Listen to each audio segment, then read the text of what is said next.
If you've spent any time at all with generative AI, you know the feeling. You type a prompt into a little text box, you hit enter, and you kind of just cross your fingers. But what if I told you the top creators are leaving that all behind? Seriously, they're not just writing prompts anymore. They're building these powerful visual workflows that give them perfect results every single time. Okay, let's get into it. And this quote right here, it just nails the frustration, doesn't it?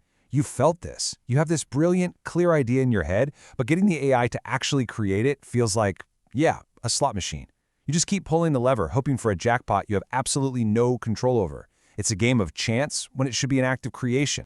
Which brings us to this big question. Are you here to be a creator, an artist who has intention and control over your work? Or are you okay just being a gambler, wasting time and creative energy, just hoping the algorithm randomly spits out what you want? Because there is a massive shift happening right now that lets you choose to be the creator. So here's how we're going to break this all down. First, we'll talk about the problem with the AI slot machine. Then we're going to look at the solution, moving way beyond the single prompt. We'll unpack the incredible multi-model superpower this gives you, show you how to start building your own creative machine, and finally, we'll peek into the future with something called the interface. All right, first up, the AI slot machine. This really gets to the heart of the problem with how most of us use AI tools today, that feeling of just flying completely blind. And this is that frustrating cycle, right? You write one prompt, you get one image back. It's not quite right, so you tweak a word and try again and again and again.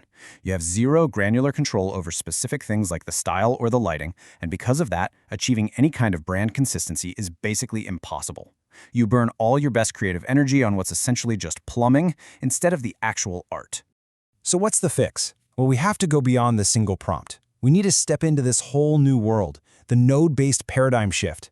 This is where you stop typing in a box and you start building on a visual canvas. And look, this chart just lays it all out. With a single prompt, your control is low, consistency is random, the process is totally blind. Your role, you're a gambler. But switch to a node-based workflow, and suddenly your control is granular, your style is reusable, the whole process is visual and modular. You stop being a gambler, and you become an architect. You're designing the whole system, not just pulling a lever. And this is the critical mindset shift. Using nodes, you are not just generating a single throwaway image anymore. You're building a permanent, valuable creative asset. You're building an automated pipeline that you can run over and over for all your future projects, guaranteeing your unique style every single time. Okay, this is where things get really powerful. Part 3, the multi-model superpower. We're talking about true AI interoperability, which is a fancy way of saying you can make totally different AI models from different companies actually talk to each other inside one single workflow. Think of it like a bake-off for AIs. You can take one prompt and send it to multiple image models at the exact same time, like, say, Flux and Ideogram. You see the results side by side instantly and pick the winner. But then you can take that winning image and automatically send it to a bunch of video models, like Runway and Google's Veo. It lets you test everything at once to find the absolute best, cheapest, and most accurate combo for what you need. You are no longer locked into one company's ecosystem. Now, if you're thinking this is just some niche, nerdy idea, I want you to look at this number. Over $200 million. That's how much Figma reportedly paid to acquire a node-based AI platform called Weavy.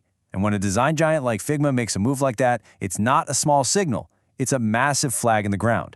It's validation that these node-based multi-model workflows are becoming the new industry standard for professional creative teams. This is the future. Okay, so this all sounds great in theory, but how do you actually start? Let's get practical. Part 4, building your creative machine. We're going to walk through how you actually move from a simple prompt to a full pipeline. And honestly, it's way more straightforward than it looks. The trick is to work backward. First, define your final output. What do you need? A 16:9 cinematic thumbnail? A square social post? Start there. Then, you isolate your style, your brand's aesthetic, in its own separate node. Next, you connect a reference image to guide the composition. And finally, you route all of that to the models you want to use. By breaking it up like this, you can tweak one piece without breaking the whole thing. And that brings us to the ultimate payoff. This quote just says it all. You do the hard work of building this workflow one time, and after that, you can run it for every future project, every new campaign, every client request. It becomes your personal creativity engine, guaranteeing a consistent, high-quality visual identity every single time. It's an investment that just keeps paying you back. But here's where we take a little turn. Just when you think you've got the future figured out, I want to challenge that a bit. In our last section, we're going to look at where this is really headed. The future is the interface, or how we get beyond the messy spaghetti of all these complicated nodes. So to get this, we need a quick concept from computer science: assembly language. Just think of it as the most basic nuts and bolts language a computer can understand. It's incredibly powerful, it lets you control the hardware directly, but it is super complex and absolutely not user-friendly. And here is the secret that very few people are talking about right now. Nodes. They're just the assembly language of creative AI. They're the essential, powerful, low-level plumbing that makes it all work. But, and this is the key, they are not the final destination. The future isn't a world where every single artist needs to be an expert at connecting these complex webs. Because the most advanced platforms, they're already taking the next step. They're letting engineers build these incredibly powerful and complex node graphs, and then package them all up into these simple, clean app modes. Imagine an interface with just a few sliders or buttons that a client or another artist can use. All that complexity is just humming away, hidden under the hood. So this leaves us with one final, big idea. We have to completely reframe how we approach this work. The most important creative question is no longer, what should I write in the prompt box? The real question, the one that's going to define the next generation of creators, is what kind of creative machine do I need to build?